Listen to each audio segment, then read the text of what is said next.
network.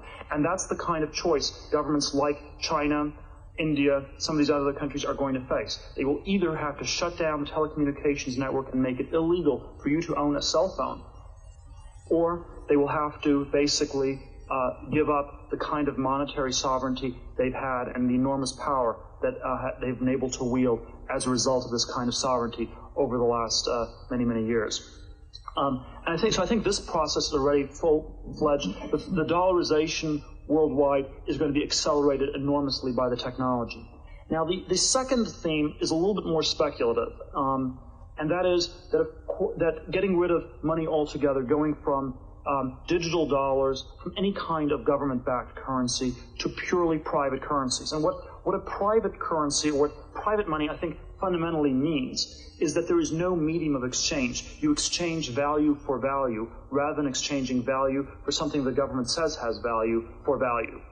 And whenever you have this intermediate step of the government saying something has value, that's where you have the subterfuge, the sort of legerdemain come in, the game of musical chairs, where every now and then a chair gets pulled out and it turns out that you're the one holding a dollar bill that's all of a sudden become worth a little bit less. And the kind of exchange of value for value, the classic model would have been some sort of a barter model. That obviously has enormous transaction costs associated with it. These transaction costs go down in a digital age.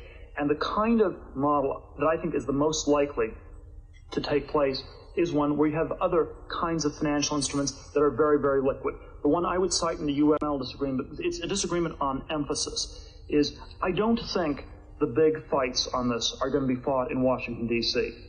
I think that, and actually it's for all the reasons Richard cited. The people in D.C. are completely backwards. They don't understand any of the technology, and even to the extent they can, it can't be stopped. You cannot stop things on the level of Washington, D.C. in terms of shutting down these encryption protocols, things like that.